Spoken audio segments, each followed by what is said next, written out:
Hey fam, welcome back to another episode of I'm Telling You. As always, your faithful host, Philly D. Mr. Gemini. Yeah, and if you would like to reach out to us, because we would really enjoy that, you can go ahead and send us an email at I'm telling you at directionsinmusic.org. That's IMTELLINYOU at directionsinmusic.org. For first-time listeners, this is a 30-year friendship of us just chopping it up, having deep intellectual, comedic style conversations of an organic and accepting nature, but also with like plenty of dad jokes and movie quotes and just us being ourselves. That's all. Yeah, a little some antics and this was your baby, your idea from the door. Well, I mean, yes and no. Like, all right, so we were just talking about this. It's the original idea was to record us being comical so that we could like recreate it as like sketch comedy, but when we started doing it, we realized us having the conversations that we always do was kind of like that thing that was, you know, what seemed to be that cooler component. So we started actually recording that instead. Just the back and forth that we have with each other and how one thought goes to like something completely unrelated or seemingly.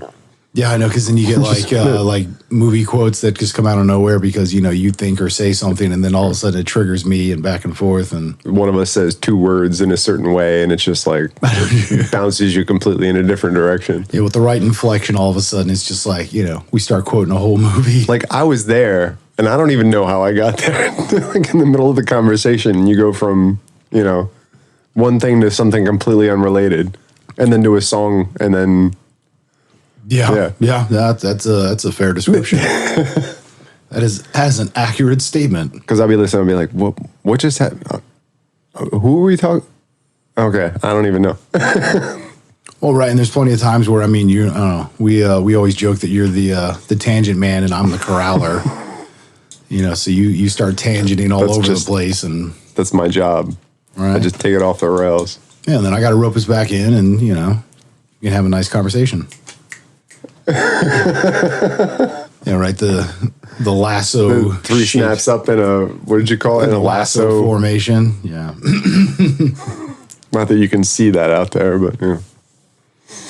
No, you can picture it. No, they don't want to picture it either. They don't want to see it. They don't want to picture two snaps up in a Z formation. They want nothing to do with that whatsoever. I'm pretty sure. I like the reference there, though. It was a good show back in the day. No, it still is a good show. I mean, it's, you know. You still watch it? I mean, if there's like, well, I mean, if I had cable with like reruns or something, I would, but. Because that was in Living Color, right? Yeah. Yeah. Yeah, Living Color, the Wayans production. There's like 17 of them or something. There's a lot of them. Yeah, because it was Keenan Ivory was I think is the oldest plus the sister. I think one of them is the older. I always feel like it's Keenan, but. And then I always thought it was Keenan, but. I think it is. Keenan Butt. Yeah, then you got like, you know, SW1, the Sean Williams Wayne. No, but that, like, for real, that was and this goes back to when, like, nothing was on, I know I keep harping on it, but nothing was on demand. Like, when that show was on, you had to be there in front of the TV and watch it. And there was something about that and about the era and about the time when, you know, it became like it was a forced family function because if you were going to watch it for the night, it was like everybody was in the family room watching it. Well, yeah, I think at one point by the time it started coming off the air, it was a Friday night show. Like it was prime time. It was the thing to do at that time, you know, because it was prime time, right? It was 8 o'clock. Oh, it might have been 9 or so, but yeah. Or maybe it was 9, yeah. It was for the older audience. Right, but still, yeah, it was... It's like a slow release. You got like a flat tire over there?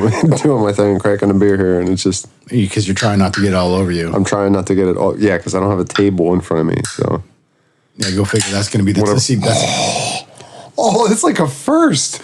Maybe that's been the problem all along, is the fact that there was a table, which means that you did have an object to aim towards. You're like, you know what? That table looks way too clean. I should just go ahead and... Is that what it is? Yeah, maybe that's what it's subconscious. I'm not half-assing it now because... well, there's nothing for you to spill on, so you're just like, well, what's the point? I don't care if I get it on my... Whatever. Well, yeah, but... Get it all over me. Yeah, it happens. Yeah, but no, dude, that was... Slancha. I'm by myself here. Well, I mean, I got water. You're drinking that. That's yeah, my Jurassic mug. And yes, and I can't make that noise properly. No, you cannot. There's nothing scary about my. Oh, it's my scary. Jurassic noise. Just not the kind that you're thinking. It's like anti-scary. What are we doing, Godzilla? Like, Is it what's Godzilla? wrong with that man? That man's got fish in his shoes. And that's cool. I don't know. Camping. I mean, fish in your shoes. I mean, that's pretty dope. You know? How do you feed them? That's not the point. It's not? No, the point is that you get to walk down the street with fish in your shoes. But what, I mean, how the fish going to stay alive? By living with the jive, man. just living off the jive. Yeah, I mean, what's the kung fu master? It lives off of like dewdrops from ginkgo leaves and sunshine or something. Just saying. It's, you know, Yeah, I couldn't live off universe juice. it's like gonna need a lot more universe juice. Seen that too. I think that's another good quotable one. We can get in there. We can get in some like animated. Oh, movies, Kung Fu too. Panda? Yeah, dude. I love me some Kung Fu Panda. That's a great movie. Yeah, I mean, especially with all the great analogies and mantras and Well, you were the one that started quoting that to me, and I was like, "Ooh, that's a good quote. I forgot about that one." oh yeah, with Oogway. Yeah, Uguay's got some good ones. Master Oogway is pretty dope. What was the one about the present? Oh, yeah. Talking about living in the now.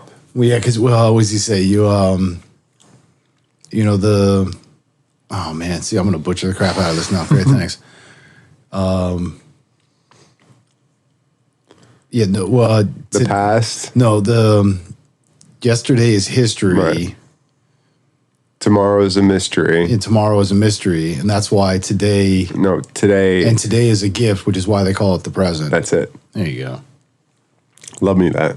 No, I mean honestly, Some Uguay. the one I think I like the most is where he's talking about where Shifu is like, the illusion of control, and he's like, I can control where the seed is planted, and I can control it. He's just like, oh, do that as you may, but you can wish all you want for an apple tree or an orange tree, but it'll be a peach tree. It's Right. like, so no matter what you do, it's still going to be what it's going to be.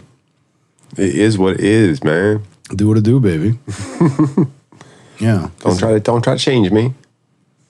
Yeah, but I I'm think peachy. that's a great thing about that movie, though, is just the simple fact that there are those ideas in there, that there are these principles and belief systems being expressed.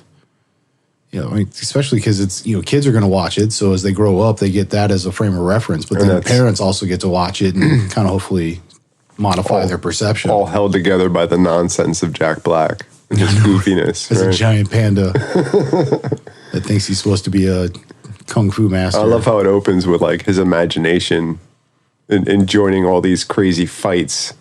Like he imagines himself at like this noodle palace, like on the second floor, enjoying his noodles, and some guy comes up and he's like picking a fight with him, and just the dialogue that he inserts into his own imagination. Right.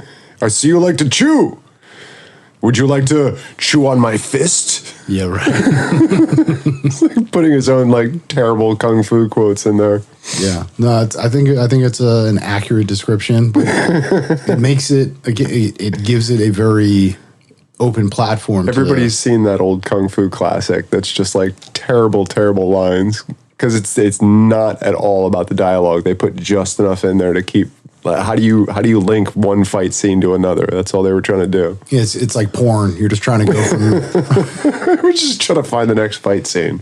right. We just have to interject that the guy's here to check the copier. All right, now we can move on.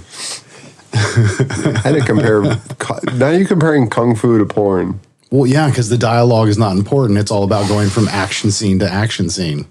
I see what you did there. Yeah. Well, I mean, you said I just Why is don't no don't do that. I painted an alternate. Don't throw it picture on of me. that. Dude. I'll throw it all over you. Do what That I ain't, want. that ain't my fault. I didn't do that. You made that connection. Oh, so I see what's going on here. What's going on? I don't know. Or you just like saying that?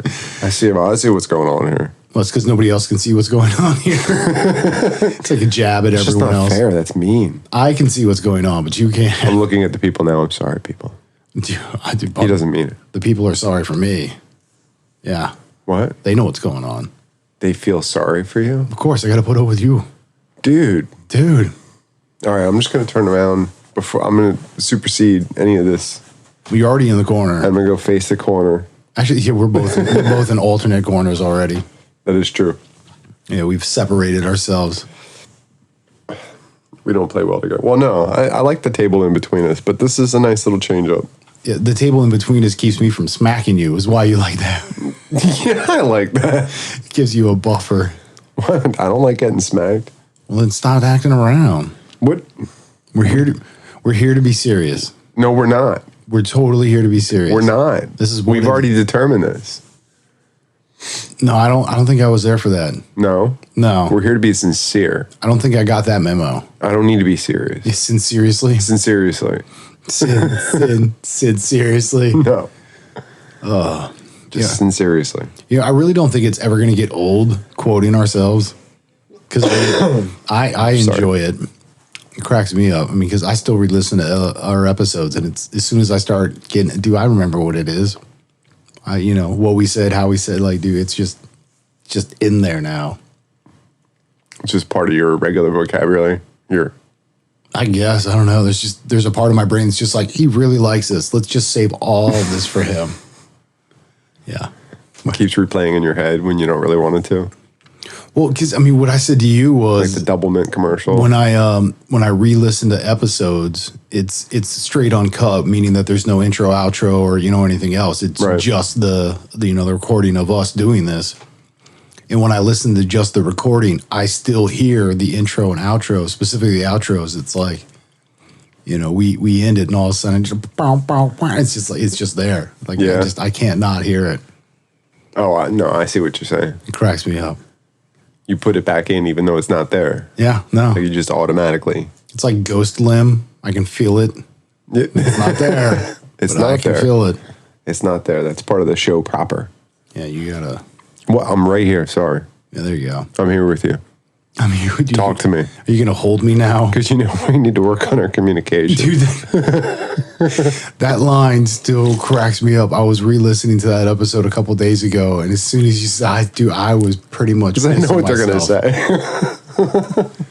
Oh yeah, yeah. Because we have communication issues. That's a problem. We're working on it though. We don't know how to talk with each other at all. I thought that was the funny thing is that we are working on our communication. We're doing what we're supposed to be doing, right? Right. Yeah, I agree with that. That's like an ironic statement. Yeah. I can identify with that statement. I am that.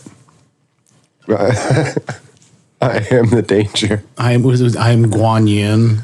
Guan Yin. Was it Guan? Oh, did you have to look it up? Yeah, it's something like that. It's pretty close. And I've done this. Yeah. Yeah, I think like Guan Yin. I don't know. I'll have to look that up at some point. Or at least rewatch it. Maybe I'll rewatch it. I'm Roy. Roy has done this. Does anyone smell muffins? Dude, that was the best. Dude, well, see, in this, all right, so going back to that conversation that we had before where it was like, you watch a movie and pick out certain things, and I watch a movie and pick out certain things completely separate, yet somehow we both still pull most of the same things.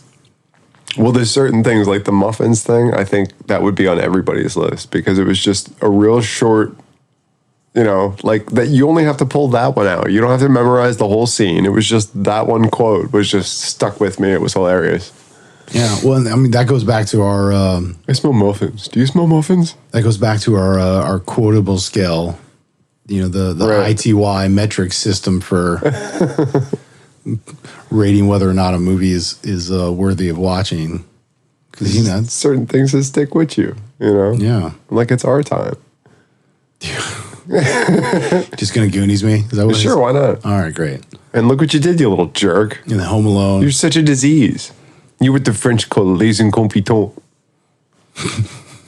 You know it's true. It's now you're like telling me as if they're talking about me now. Is that what this is? They were specifically quoting me. You drank like 3 glasses of Pepsi, man. You can sleep next to him. Now you're just going. Are you going to come out with the rest of it? I'm going to butcher the entire thing. That's what I do. Keep the change, you filthy animal. All right, there you go. Classic Home Alone quotes. I love it. Well, and again, that's because Home Alone's John Hughes production. I can't get away from it, apparently. So, that's why. So we definitely need to get on this. Well, I mean, yeah. We figure this out. We have to build the basis to come off of. The Meridian. Yeah, the John Hughes Meridian. Yeah, this is the thing, man. I'm telling you. We're gonna make this happen. Because I really want to know. I want to know what that number is. I want to know what that, maybe not the average necessarily, but something like a real life-changing movie, like Breakfast Club or Weird Science, like what that actually rates on that system. Well, to me, this sounds like a different line that we have to have. Because, all right, so you get the John Hughes Meridian to get an average of, above, below should be relatively decent. But if it's in mass excess, now it's... Well, if you're only picking, the most quotable John Hughes movies. But, you were saying eventually to come up with an average from all of them. That's your meridian. That was your whole theory. Well, right, because, I mean, he does some very wordy movies. But they're not necessarily. Well, I mean, Breakfast Club. Breakfast Club has a ton of dialogue in it. Weird Science has a ton of dialogue in it. Home Alone has a decent amount of dialogue because there's plenty of scenes where it's just music or him running around the house there's. I mean, I would think that'd be a decent amount. I mean, I think family-friendly comedies are going to have a decent amount of. But yeah, there was a certain percentage of that movie that was purely slapstick. So none of that stuff would really equate to... Yeah, because I'm thinking Pretty in Pink or St. Elmo's Fire, 16 Candles. I mean, all those movies is just continuous dialogue. Dialogue rich. Yeah, Great Outdoors, constant dialogue pretty much. Absolutely. That was I always have this thing too, and I don't know if you've ever noticed it, but it seems like, I don't know what year you would go from, but it seems like certain older movies, and just in general, there seems like more frequently they were the type of movies like Great Outdoors, even though there was a lot of stuff to see, obviously, but just the dialogue between everybody, that would really be a good movie to just listen to. Yeah. I can get that. I mean, there's a lot of movies where there's some, it just most action flicks doesn't work. Yeah, to me, Weird Science, you can just let that thing run. That would almost be a good, so... If it's on our system and it rates more than 20 minutes, then I would say that would qualify as a movie you could listen to and not watch. See, now you're talking about adding components to Well, I don't know. I mean, that's I'm just thinking about where it comes from for me, because I've done that before. Anybody out there who has a job that's so boring, I would do that. I would just play a movie in the background while I was working in my cube.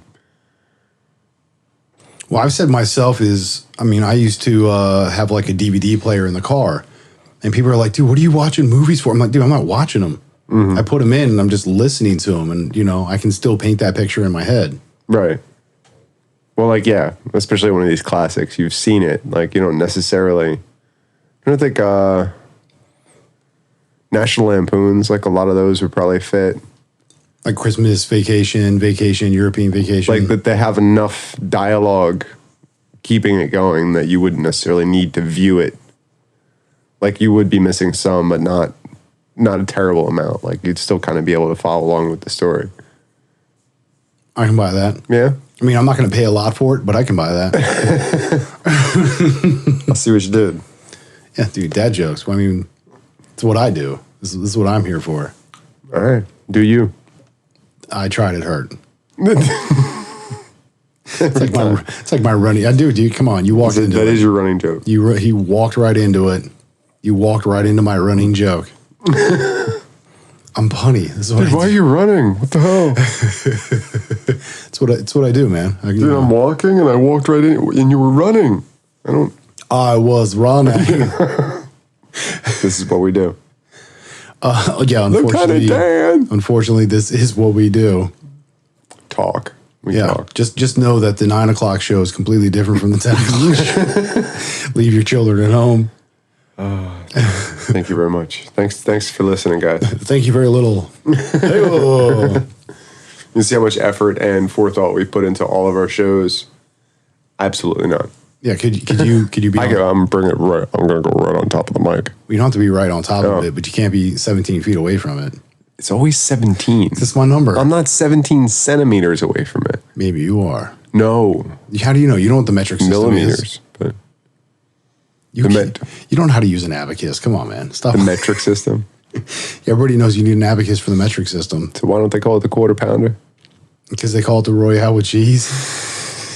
No. And why? The metric system. Yeah, they don't have a quarter pound. I was trying to get that quote out of you, but I guess it's not happening. No, because you Check out the big brains on. Yeah, check out the big brain on Brad. Yeah, no, because that conversation was them two in the car when he came back from Amsterdam. Yeah. Yeah, so it's the Royale with cheese and then lay Big Mac. No, but that came. Excuse me. That came back around when they were having the conversation with the kid, and he was eating his Big Kahuna burger, and Yeah, it's like you know what they call a quarter pounder, and he's like, why don't they call it a quarter pounder? He's like, the metric system? Check out the big brain on Brad. Yeah. yeah. Brad was pretty smart.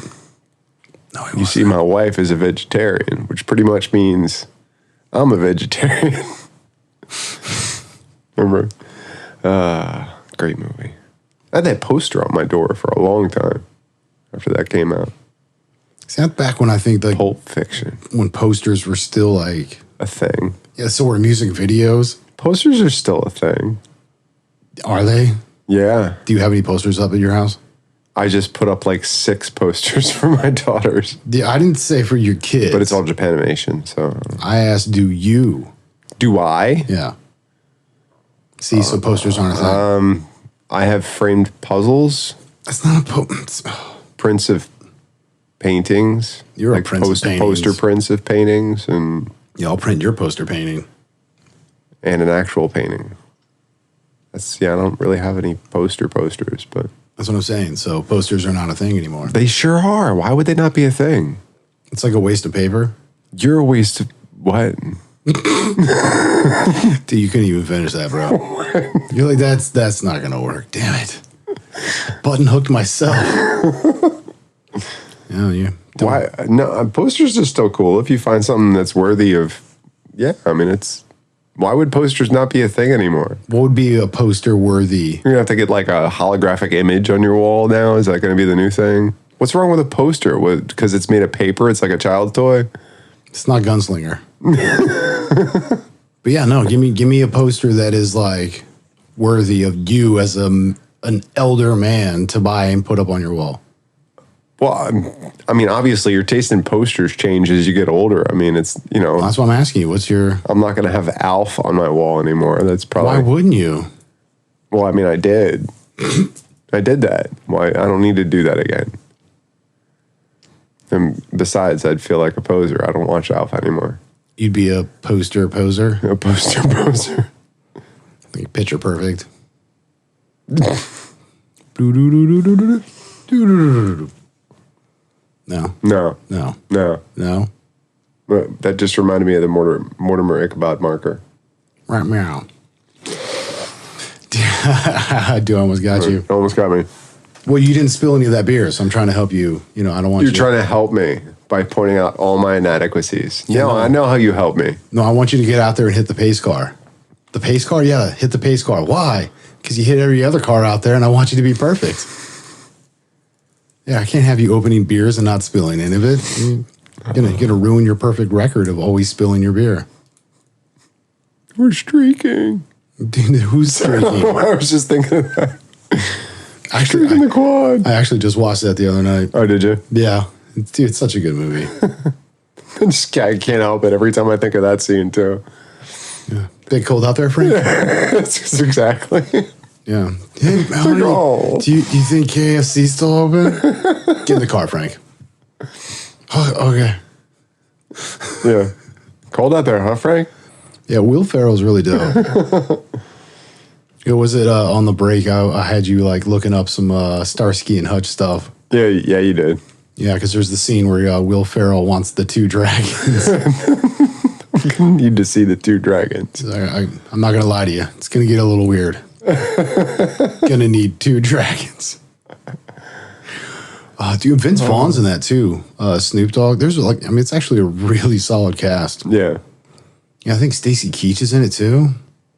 I have to double check that. You do that. Oh, I'm not going to do it right now. Just not now. Well, yeah, that's why we need the fact checker so they can check for us.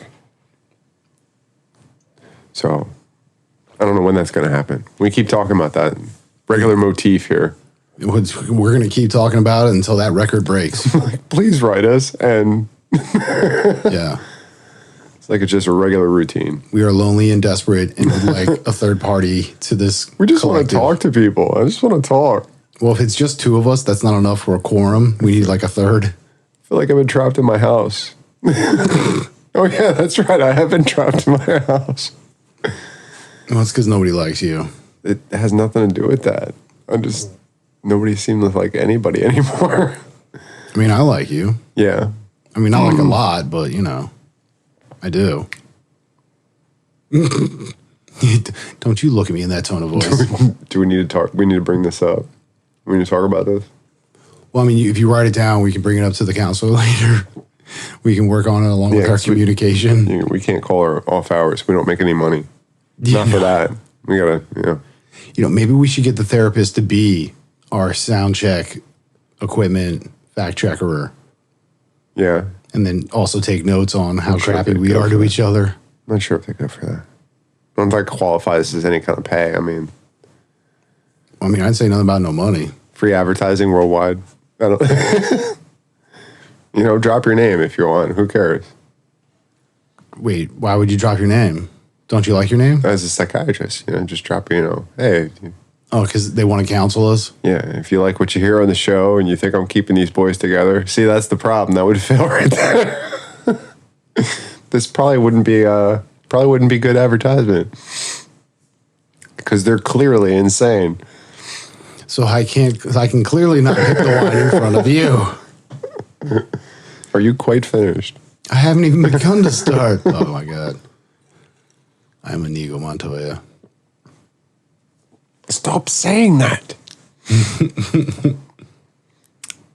You killed my father, prepared to die. Actually, I think I watched that not too long ago too. It's just a good movie. Keep trying to get my girls into that one. Dude, again, there's a princess, a giant. You'd think. There's screeching eels. I mean, but it's not cartoon. It's not Japanimation. I don't know. It's eventually, maybe we'll get there. Tell them it's based on a kissing book. A kissing book. Yeah, dude. Yeah, it's from the beginning. Is this one of those gross kissing books? Do you know how many want to read this? Is that? That's a great movie, man. Yeah, I think that's another great quotable. As you wish. Yeah, dude, yeah. As you wish. A phone boy, patch me that pail of water, or, whatever.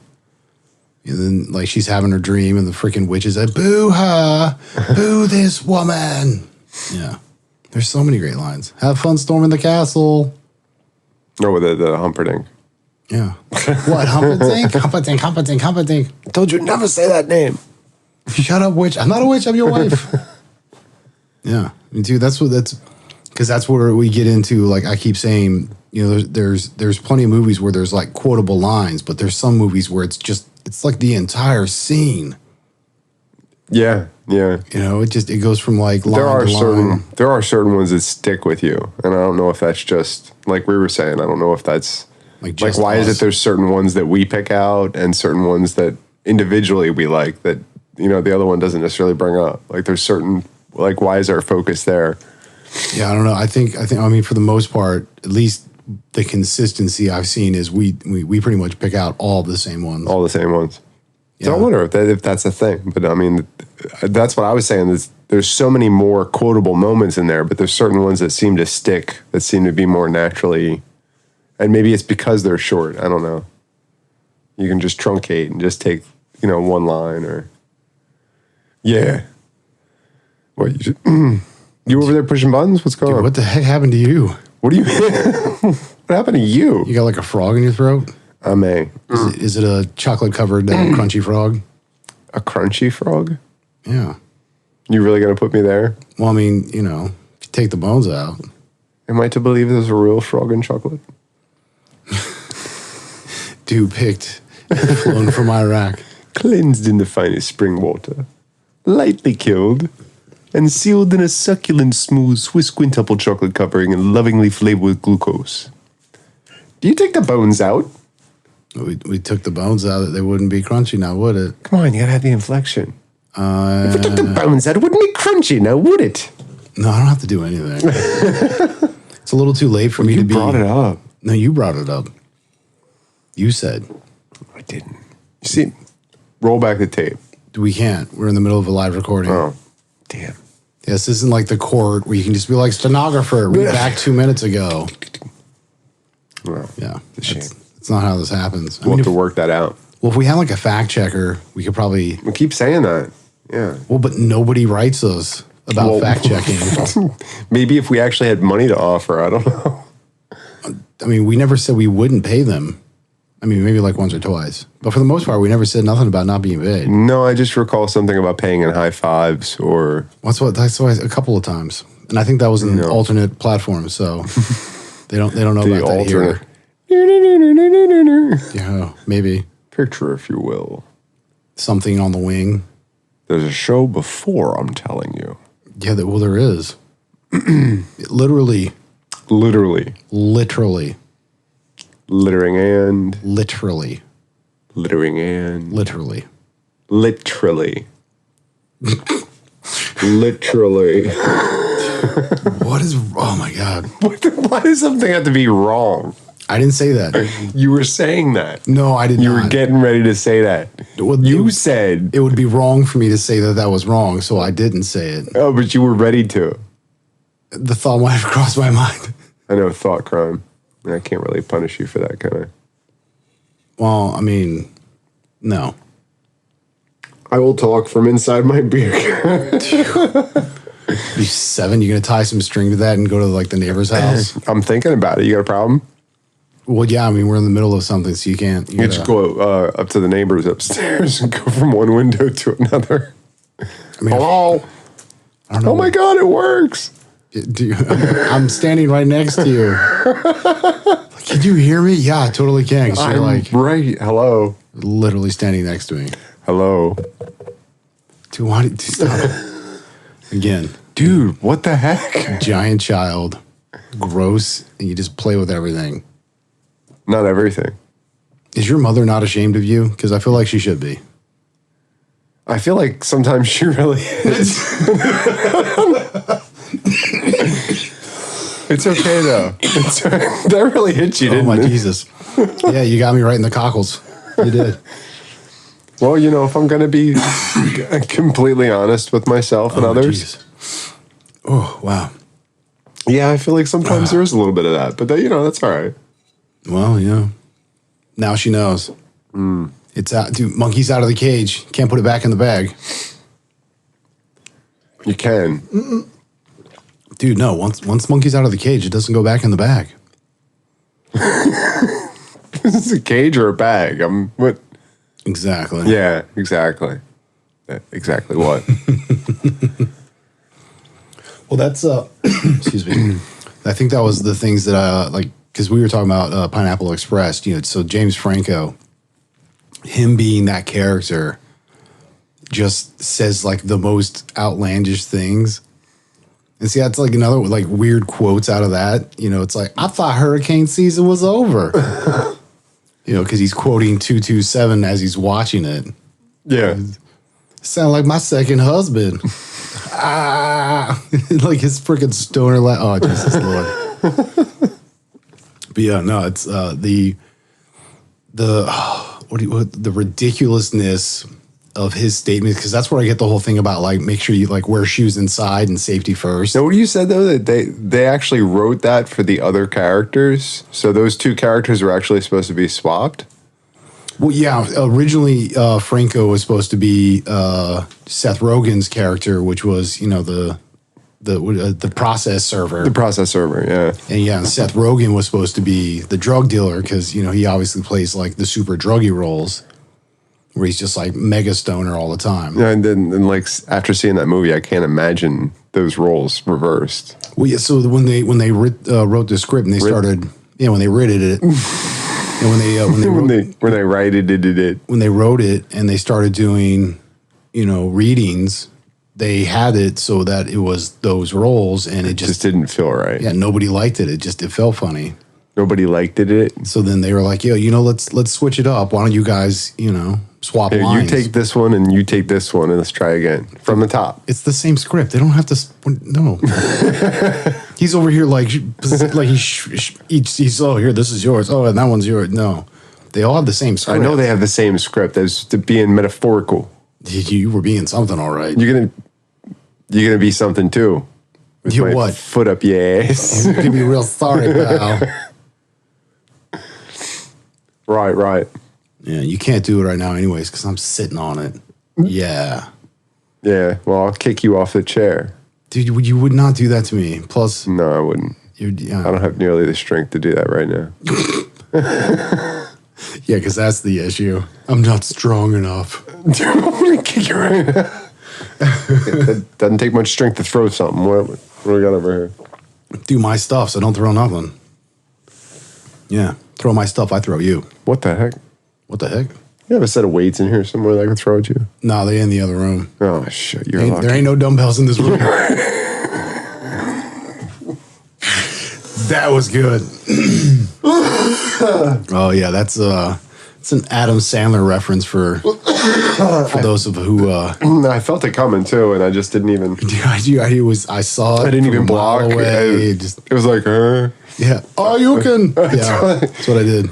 like the block button wasn't working. No, you didn't hit it. That was a problem. And that's like Grandma's boy when he just unplugs the controller, just starts beating the ever living crap out of him. That's so unfair. You can't do that. I love Madame Kamei's.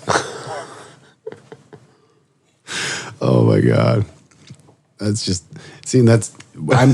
I made you watch that for like our last bro date, and then How did he see me? and then you just started quoting it with me, But yeah, When you create characters that are so like crazy over the top, though, it just sticks with you. There's like certain scenes. I mean, what was it? That ridiculous Matrix jacket. yeah, Like smashed up against the black part of the wall, and he was. But yeah, he even like takes one of his legs and like lifts it up in like 90 degrees, and then like pulls the jacket up over with the collar up, and like tries to blend in with the black wall, and it's Like, what are you doing? yeah, no, everybody saw him. How do you see me? No, he's like, It's after he walks away. I know, he's like, how do you even see me? Yeah. Good times. Well, and that's to me, that's I like. Well, they made the character so over the top, unsociable or socially awkward that like. Well, because he didn't even know how to handle rejection in any way, shape, or form. Because he was like a super genius since he was like 9 or something. Supposedly, but when he couldn't come up with his own damn game. He had to steal one. Well, because he was trying to come up with like the newest, latest, greatest mapping of some. I don't know. He had writer's block or something. Yeah, code writer block. Code writer's block. Yeah, right. Is that a thing? I guess I would assume so. I guess it is. I mean, I don't know about writing code. I just But I mean, is that normal? Like for guys that do that, you just to revert into like a robot voice when your conversation isn't going your way. For him, it was. Great depiction, though. Something about that character sticks with you. Well, yeah, because there was like the one scene where he's like, I'd like to buy you a black cobra. You just like drape it like a shawl. It's just like, what? No, don't give me a snake. Who just that's why you just want to ignore somebody when they say something like that, because like I don't even know what to say. Well, that's what so I think that's a great question. Is like, is he just socially awkward, or is there like maybe an underlying thing that he was like a disorder or something, which is what allows him to have? Could be. Maybe he was on the spectrum. Like Asperger's or something. But. Well, that's not uncommon for people of great intellect. That I mean, generally speaking, you talk about people like, Albert Einstein, one of our favorite topics. I mean, right. When he was dyslexic, and I think they now determine that quite possibly he was on the spectrum, which actually makes perfect sense But there's something very lovable about a genius, a super genius, if you will, that on a common basis, on a common place, would walk out of his front door without his pants on. I just think that's hilarious. Dude, what was the? But who? I mean, it's awesome. I mean, it's Einstein, man. Yeah, what was the one with Tim Robbins where? Oh God, what is his name? I can picture him, but I can't remember his freaking name. But he plays Albert Einstein, and Tim Robbins is a mechanic, and he's trying to get with Albert Einstein's niece, who's like super smart. Oh. You'd have to look that one up again. I think I know what you're talking about. But you saying how he could possibly have been in that fashion, I think that movie, in that regard, paints a very accurate picture of that kind of... They made him out to be much more playful than we ever learned about in school. Like, because we always learned the serious side of Albert Einstein, all of his discoveries, and, but we didn't learn his weird idiosyncrasies and the strange habits that he had, and... or even to some extent, what drove him, which really impresses me because we've talked about it a number of times, but what drove him was this insane awe and curiosity at all times about everything in the world, and that he didn't take in things the way everybody else around him did. Right. Like there was... Well, because that's how he was able to posturize the idea of, the speed of light, or the light train experiment. Right. If you have a train going at the speed of light and it turns its light on, does it even light itself? Like, well, no, he did the one with the, if there was a lightning strike in front of the train and behind the train at the same time, would it appear as if one happened before the other? And when they did the experiment, it would technically appear as if the one you're traveling to would happen before the one that you're traveling away from. I don't know. I'm not smart enough to understand that. But yeah, no, the movie was IQ. Yeah. Yeah, Walter Matthau played Albert Einstein. I remember that was a really playful, very fun-loving depiction of Albert Einstein, which I always would rather imagine him like that myself anyway. And I think he was. I think to a greater extent he was much more... I think he was much more in touch than most other scientists of the same... And even before and after. Like, I think in a lot of ways, and this is just my opinion, I think Newton was much more grounded in reality in some ways, but Einstein was willing to look at every possibility. I think him and Tesla, I would say that about. And this is just my opinion, but they seem to have a much more open concept of what's possible out there. Right. And they were willing to delve into that. And in a lot of ways, that would have been really hard and really complicated for anybody of his time, because you were going against the status quo for a long time was Newtonian physics. Right. And a lot of the things that he introduced into science, into the realm of science, was very unacceptable by most people because it broke all the rules of Newtonian physics. Or it didn't break them, but it just said that maybe we're not looking at the full picture. Things seem to work this way when we do A, B, and C. It gives us this, but what happens if we change one of those? And that was the whole kind of concept that he had, was that maybe it's that the universe is not billiard balls. It's not all just straightforward physics and inertia, and that there's more to it than that. Well, yeah, because I think that kind of touches on the idea of whether or not everything whether it looks like chaos or not, is all structured and organized. But at the same time, that structure and organization could be chaos. So it's like what looks like random and completely... Well, I mean, it was through his thinking that we started breaking into this whole concept of quantum physics, was it not? I mean, the idea of you can't just really... Just because matter as a whole appears to function a certain way doesn't mean that on the atomic level it does the same thing. And when we started looking into it, we started making these discoveries. And that was one of the things I always thought was really interesting was that there's something about your personal, or not you, but I'm saying about conscious attention that changes the nature of reality. And that's something that quantum physics teaches. To me, that's like the idea of being aware of something, and then it Changes reoccurs. it. Right. Yeah. Well, whether it reoccurs or whether it happens different. I mean, like, you know, a particle of light or whatever, a particle, wave, whatever, a piece of light, you know, can be identified as either a particle or a wave, depending on whether or not you're looking at it, or how you're looking at it, or what you're testing for. That it behaves the way it wants to behave. It behaves differently depending on whether you're looking at it or not. Well, and the concept of that is like, if that can happen on the atomic level, and we're all made of atoms, who's to say we can't fly? Who's to say we can't? Well, yeah, because wasn't that the thing with like light specifically, where if it's seen as a particle, it shouldn't be able to bend around a corner, and Right. yet when you shine it, it does lean out like a wave would. So it's like, how can it be a particle and act like a wave? I mean, a lot of that was tested in what they call the double slit experiment, where you make a lot of assumptions based on what you see in the beginning part of the experiment. You have certain expectations as to how the light's going to fall in this pattern on the backboard.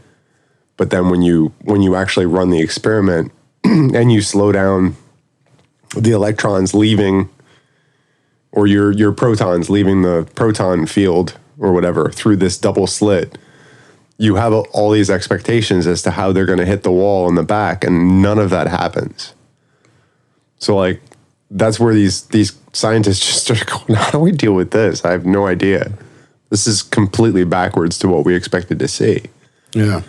Because you expect it to, as it passes through, that it would leave a fine slit-shaped, you know, pattern on the back wall, but it doesn't. It creates this spread out, like kind of a gray zone between the two slits. Yeah. Like, and the only way to explain that is that in the quantum field, a light particle or a photon is both a particle and a wave at the same time. at the same time. It's just like, like totally mind blowing. Yeah. But those concepts wouldn't have even been possible if we had followed along with Newtonian physics all this time. We would have been, you know, it doesn't fall into the whole, you know, not bowling ball, the whole billiard ball theory that Newtonian physics put forth. Well, and I mean, to me, I think a point of that, especially, you know, is if we're going to touch on the possibility of Albert Einstein, like you were saying, being on the spectrum, makes that sound that much more feasible and believable, because there's going to be an alternate perception of how that information is taken in. So there's automatically should be a alternate perception coming out, or a perspective being seen as. Well, maybe he's seeing just more of reality in a way, that he's not just seeing the physical manifestation, but it's almost like he's able to see beyond that. Almost like synesthesia, right? Synesthesia, or, you know. Yeah, I think we talked about that one time at one point. Like almost being able to read the matrix behind the reality. Mm-hmm. Yeah, I don't see all these. No, I think like blonde, brunette. What? Dude, yeah, that you see the true nature of reality behind everything. And maybe that's what he saw. well, yeah, and that's like the Akashic records. I think There could be a tie in there. I think so. I think having that type of vision just naturally enabled him to slip in and out of that reality quite easily. And that was something we've discussed several times, that it seems like both he and Tesla had in common. Get lucid dreaming. And the ability to slip in and out of this very, what's that realm? Like you said, the Akashic records, but there's that realm of creativity where you can create in a 3-dimensional environment and post your own rules that are changeable depending on how, your mood. That, if you want to fluctuate the 14 pounds per square inch, law of gravity and change that a little bit, or tweak where the sunlight's coming from, or like that you have all those capabilities within this, what do we say, almost like a holodeck. Yeah, the training program, the holodeck, right. And that you could test theories that could take hundreds of years to try and figure out, that you could test them mentally in your head just because you're applying all these rules that are constant. Yeah, it's just fascinating, man. Yeah, no, as you're saying it that way, it reminds me of there was maybe it was Einstein. I'm just having deja vu on it, but where there would be a definition of if these were the rules, this would be the outcome. Which, I mean, honestly, if you think about it, even if you put yourself into that kind of state of mind, you're still establishing those rules under the current bias of your other rules that you already have. So even though you're saying, hey, I'm going to do it under these and this is what it should be like, your perception is that's what it should be like from that understanding still. But then when you're changing the input parameters, that you still remember that baseline, or? Well, yeah, because your perception is built within that, so your bias is. I mean, I think it was Bob Lazar who was talking about that when we were trying to understand the whatever that. Oh, that your brain can't even wrap itself around it because you're constricted by these parameters that you've created that you assume are reality, or. Well, so put it this way. All right, so even if I say, hey, CAT now spells dog. Right, like a complete flip of how we speak. Our linguistics is 100% backwards. Well, even though we've flipped that perspective and we're viewing it and assuming, now that it's this way, this would be the outcome of it, we're still assuming that from the perception of DOG spells dog. Right. Even though we're putting ourselves in that other mind frame. That's what I mean. You still have that baseline. So you have to take that moment and go, oh, no, this is that, and flip it on yourself in your head. Yeah, that basically. The baseline is still going to be, CAT spells cat. Yeah. So even though you're attempting to have an alternate perspective or perception of this thing, it's still going to be based within your original belief system. Well, maybe that was the power of his mental ability, was that he wasn't dead set on the rules, that he was willing to look at them as being variable. Maybe. I don't know. I mean, that kind of opens up a lot more possibilities when you can tweak this and that and go, well, what if? Or, hey, this is how it is here, but that doesn't apply when you go out in space. And I think that was the big problem that Einstein had, is that you can make all these assumptions based on what you see happening within a magnetically charged gravitational environment. But once you leave that, you leave the planetary field and you're out in open space, things don't react the same way. Newtonian physics goes right out the window because they couldn't explain when you start talking about larger bodies moving in space, Yeah, I think specifically like black holes and stuff too, right? Well, that was a complete dead end. But even just trying to contemplate the way that interplanetary movement and, all these things we were learning from these stellar observatories that just didn't line up with, that's it didn't coincide with the math. And not that these guys that we've, science has been known to walk on the shoulders of its predecessors in the field, but there was a time when science really truly believed, and I don't know if it was science or if it was more pushed on by religion, but the idea that Earth was the center of this solar system. Right. And you look at that now, and you're like, that's such a silly concept. Like, this planet doesn't create enough power or have enough gravitational force to allow other planets to be able to circumnavigate it the way that we do the sun. There's no way. But how many backs or how many shoulders do we have to walk on to get to that knowledge, to get to that understanding that at one time, you know, what was it, Copernicus or whatever, that seemed like a viable solution. I mean, you know, you go far back enough. Was it Aristotle thought that the universe was composed of these giant crystalline structures that held the planets together? Mm-hmm. But there was no other, you know what I mean? There was no other answer. So he was reaching for a truth without enough factors of information, without enough knowledge. So every time we learn something new, you know, what seems completely scientific with today's knowledge 20 years from now could be like complete gobbledygook. Like, no, you had it complete ass backwards. Right. Oh, I wonder, like, what kind of things are we going to discover 100 years from now, if we're still around, that don't match up at all to what scientific theory, not even theory, scientific fact tells us now? That it's like, well, it does do that, but that's only because X, Y, and Z. But when you change those, you know, everything's different. Like, I'm trying to think of an exact example, but I'm just saying, like, you know, you assume all these things because of the information that you have. But once you get new information, like, how do you know, just because it doesn't match up with your image of the universe as it is now, like, what are you going to do with that information 25, 30, 50 years from now when it just doesn't match up anymore? Like, there'll be a whole new paradigm then. I wonder. Yeah, well, we're going to have to continue to wonder about this because we're basically at that point. Well, anybody want to reach out to us, or if you want to be well, we don't have to go right into it, but yeah. Go ahead. If you want to be a fact checker, please hit us up at I'm telling you at directionsofmusic.org. IMTELLINYOU at directionsofmusic.org.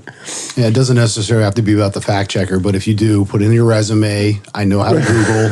I know how to Google. I can Google and do all that stuff. I know, work the Facebooks and all that.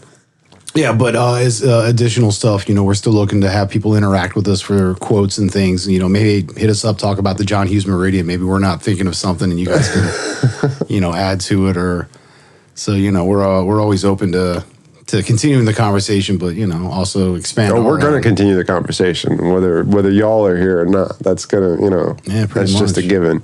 Well, yeah, as you can also write in and see about maybe how you could be a part of like a live studio. No, that'd be awesome. We keep talking about it. Yeah, have you all come in and you know, listen to us or watch, and you know, we join the insanity.